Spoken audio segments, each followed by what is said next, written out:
प्रणाम दोस्तों। हमारे आश्रम के माध्यम से बहुत सारे लोगों को दिव्य शक्तियों के अनुभव हुए हैं और उनके दर्शन भी हुए हैं, साक्षात उनसे बात भी करते हैं और लोगों को सहायता भी प्रदान करते हैं।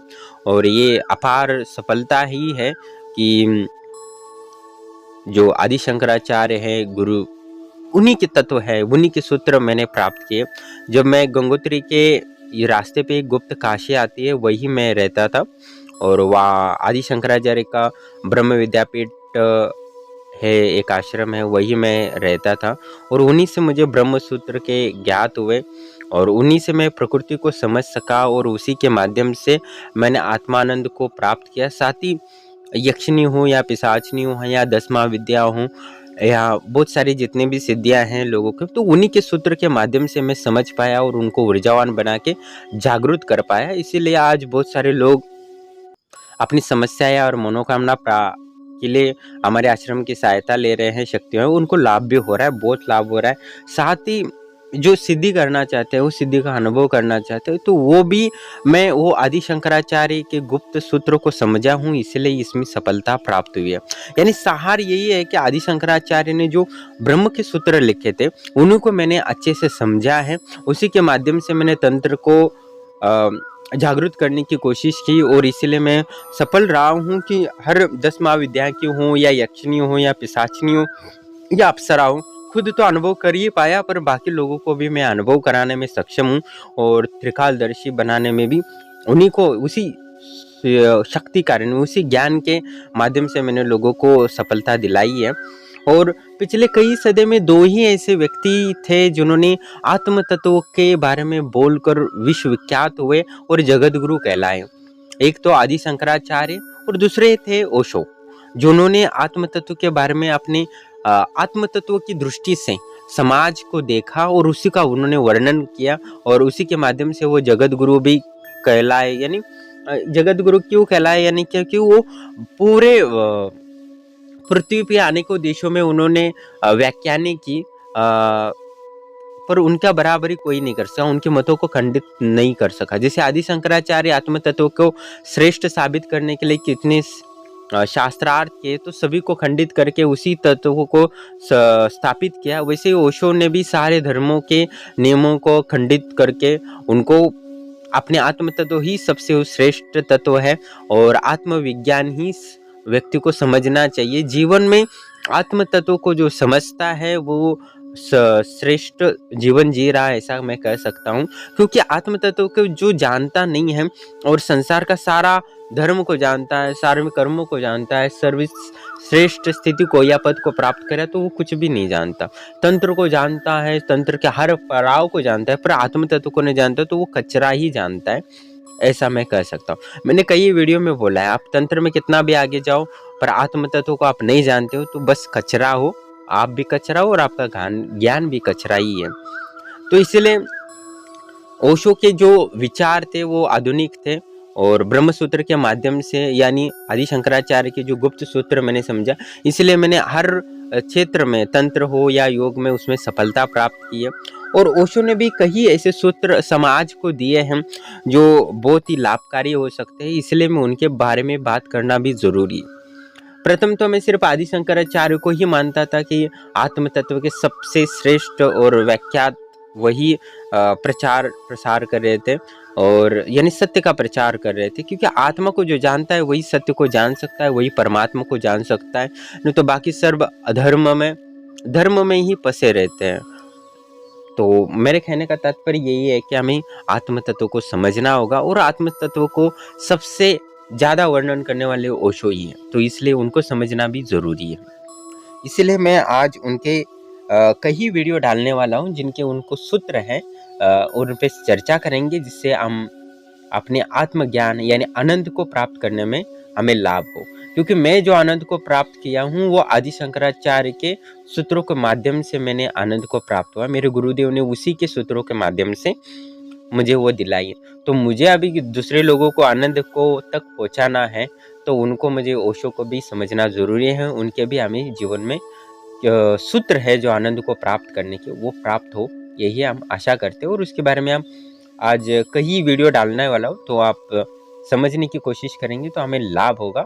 और वास्तविक आध्यात्मिक विकास और सत्य की खोज हमें करना ज़रूरी है, क्योंकि हम शाश्वत हैं। समझो आपकी उम्र 100 साल है और आप समझ रहे हो कि मेरी उम्र भी सिर्फ 4 महीने हैं बचे हैं, तो आप व्यर्थ जीवन जी रहे हो। आपके सारे कर्म व्यर्थ हो जाएंगे, क्योंकि 4 महीने आप गुजर जाओगे तब भी आप जीवित रहोगे, तो आपको आगे की योजना में आप व्यर्थ हो जाओगे। आपको लगेगा कि मैं 4 महीने जीने वाला हूँ, तो उसी अनुसार मैं धन और अन्न का व्यवस्था कर लेता हूँ, तो 4 महीने के पश्चात आप भूखे रह जाओगे। तो इसीलिए हमें वो उस ऊर्जा के को समझना ज़रूरी है, क्योंकि आप ऊर्जा जो इकट्ठा कर रहे हो, संसार के जो कर्म कर रहे हो, वो सिर्फ अपने शरीर के जीवन के अंतर्गत है। और शरीर का जीवन के पश्चात जब आत्मा का जीवन शुरू हो जाता है, उसके लिए आप भूखे रह जाते हो। बहुत सारे ऐसे हैं जो मृत्यु के पश्चात यमलोक की यात्रा करते हैं, तो भूखे जाना पड़ता है, क्योंकि वो उनको पता ही नहीं कि अन्नदान करना ज़रूरी है।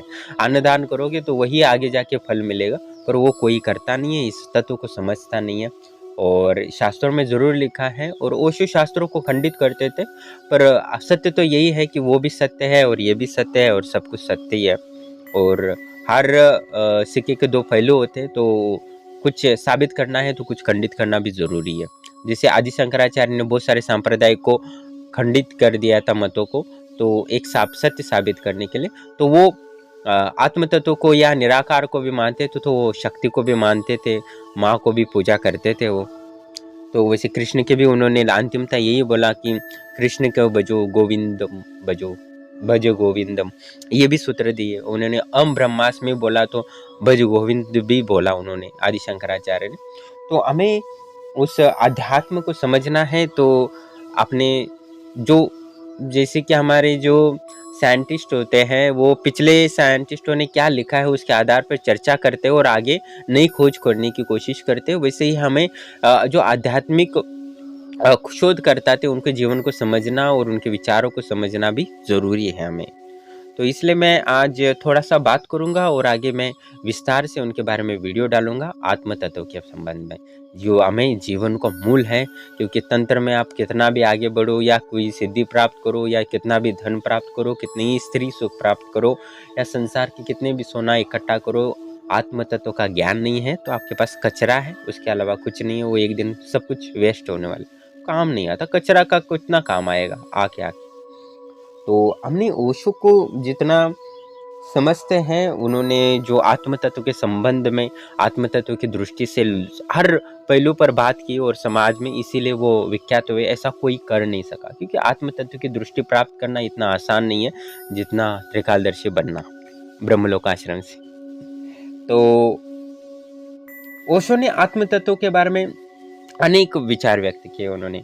वे आत्म तत्व को अनंत शक्ति है ऐसे रूप में समझाने की, गहराई से समझाने की कोशिश की है, और उसको स्तर तक मौजूद है ऐसा समझने के लिए लोगों को बहुत सारे उदाहरण दिए। वो बोलते थे कि हमारे अस्तित्व का मूल है आत्मा। आत्म तत्व को समझना जरूरी है कि हमारे अस्तित्व का मूल है, हमें अपनी अस्मिता और शक्तियों के साथ जोड़ता है। इसके साथ ओशो ये भी दावा किया करते थे कि आत्म तत्व विश्व के सभी के जीवों के अंदर मौजूद है, यानी चींटी में भी है, हर प्राणी में है, बैक्टीरिया में है, वायरस में है, वही आत्म तत्व। आपके रोम रोम में जो सेल्स है उसमें भी आत्मा है, ऐसा वो ओशो कहते थे। ओशो मानते थे कि आत्म तत्व जानने के लिए हमें 2 चीज़ों की आवश्यकता है। पहली चीज़, हमें अपने मन को शांत करना होगा ताकि अपने आत्म तत्व को उपस्थिति का अनुभव कर सकें। दूसरी चीज़ कि हमें अपने शरीर के बाहर के चंचल मानसिक वृत्तियों को दूर करने की कोशिश करना है, यानी हमें अशांतताओं को दूर करने की ज़रूरत है। इस तरह अपने आत्म तत्व को जान सकते हैं, अपनी सभी अस्मिती शक्तियों को उपयोग कर सकते हैं इसके लिए। और ओशो मानते थे आत्मा एक ऊर्जा है, और ऊर्जा रूप में वो वर्णन करते थे। आत्म तत्व को अज्ञात ऊर्जा बोलते थे। ओशो ने आत्मा तत्व के एक सत्ता के रूप में वर्णन किया, और उन्होंने कहा कि आत्म तत्व एक सत्ता है जो हमारे ज्ञान, अनुभव, विचारों के ऊपर होती है। विज्ञान की ऊंची सत्ता के नाम से भी जाना जाता है। वे कहते हैं कि आत्म तत्व हमारे सभी अनुभवों के साक्षी है। हमें स्वयं इस सत्ता को जोड़ना चाहिए, यानी विज्ञान का सबसे महत्वपूर्ण यह सत्ता है आत्म तत्व। सभी विज्ञानों में, अभी जितने भी केमिस्ट्री हो, फिजिक्स हो, बायोलॉजी हो, सभी विज्ञानों में ये सर्वश्रेष्ठ विज्ञान है। यही दुनिया को उन्होंने समझाने की कोशिश की है। तो पूरी दुनिया में बहुत सारा खर्च किया जाता है अलग अलग पहलुओं विज्ञानों पे खर्च करने के लिए, फिजिक्स, केमिस्ट्री, बायोलॉजी या मेडिकल साइंस। पर हमारे समाज शास्त्र में भी बहुत इन्वेस्ट किया जाता है, पर जो आत्म तत्व के लिए उसको कोई इन्वेस्ट नहीं किया जाता, इतना प्रधानता नहीं दिया जाती। यही आत्म तत्व को समझाने के ओशो ने प्रयास किया, समाज और पूरी दुनिया को उन्होंने कहा। और ये पूरी दुनिया के भौतिक सत्ता मानने वाले को उनके लिए तो चुनौती थी सीधी, तो इसलिए उनको बहुत सारा विरोध का सामना करना पड़ा। तो वो उस सदी में वैज्ञानिकों को स्पष्ट रूप से उन्होंने कहा था कि आपके जो समझ है, अनुभव है, एक दिन अधीनता दिला देगी। आत्म तत्व वो इस अधीनता से स्वतंत्रता दिलाता है और अनेक विचारों में, जीवन के अधिकांश क्षेत्रों में लाभकारी हो सकता है। आज देख सकते हो कि ये मोबाइल का आदी हो गया है, बहुत सारे आर्टिफिशियल टेक्नोलॉजी आई है, तो व्यक्ति के आत्म तत्व पर आघात हो गया है और व्यक्ति अपनी टेक्नोलॉजी को ही सर्वस्तर मान रहा है। और अपनी एक दिन ऐसा आएगा कि आत्म तत्व को नहीं समझ जाया तो आर्टिफिशियल टेक्नोलॉजी का ही बोलबाला होगा और व्यक्ति गुलामी हो जाएगा टेक्नोलॉजी के। यही ओशो कहने का तात्पर्य था और आज वो सत्य भी हो रहा है। और ओशो ने ये भी कहा था कि आत्म तत्व से हम हमारे जीवन के अधिकांश क्षेत्रों में लाभकारी हो सकते हैं, क्योंकि इसमें क्या जो हमें आनंद और सुख देता है, आत्म तत्व हमारी उच्चतम वस्तु है। हमें इसके अंतर्मुख जाने के लिए ध्यान और अध्ययन की आवश्यकता है और इसको हमें समझना चाहिए। ये मनुष्य के विकास के लिए सर्वोत्तम है, ये सुख और आनंद का कारण बन सकता है, इसलिए इनको समझना बहुत ज़रूरी है। ये स्पष्ट रूप से उन्होंने कहा था। पर सत्य टिकता नहीं है और झूठ ज़्यादा देर तक रहता है। और आज वैज्ञानिक अपने सफल रहे हैं और व्यक्ति और समाज और अभी गुलाम बनता जा रहा है उस अपने ही समझ से, अपने ही अनुभव के कारण अब गुलाम है। टेक्नोलॉजी जो बोल रही है वही कर रहा है बस। और ओशो ने अपने शांत मन को और बेहतर बनाने के लिए कई गुप्त तत्वों को, ध्यान विधियों को उन्होंने प्रचलित किया था। उनके ध्यान का महत्व उन्होंने समझाया था कि ध्यान कितना महत्वपूर्ण है अपने आत्म तत्व को समझने के लिए। ध्यान के माध्यम से हम अपने मन को शांत करते हैं और अपने आत्म तत्व से जुड़ जा सकते हैं, यानी अपने आत्मा से जुड़ सकते हैं। ये स्पष्ट रूप से उन्होंने कई इसके लिए उदाहरण दिए और इस सूत्र को समझाने के लिए उन्होंने कई व्याख्यानें दिए। और यही ध्यान ही एक माध्यम है जो हमें आत्म तत्व को नजदीक दे सकता है, अपनी आत्मा से जोड़ सकते हैं। और स्पष्ट रूप से उन्होंने ध्यान को वो इतना महत्व को समझाया, उस समय कोई समझा नहीं पाया। और उन्होंने आत्म तत्व को समझने के लिए ज्ञान को, धारणाओं को और सभी धारणाओं के मुक्त होना होगा, अपने अनुभव के आज़ाद करना होगा। अपने आत्म तत्व को सबसे स्पष्ट रूप से जान सकेंगे जब अपनी अनुभवों को, अपनी समझ को त्याग दोगे। तो उन्होंने पुरानी धारणाओं को त्यागने को कहा और ये सत्य था। और आदि शंकराचार्य ने भी वही बोला है जो ओशो ने बोला है, पर समाज और परिस्थिति अनुसार दोनों का समझाना भिन्न था, इसमें कोई संशय नहीं।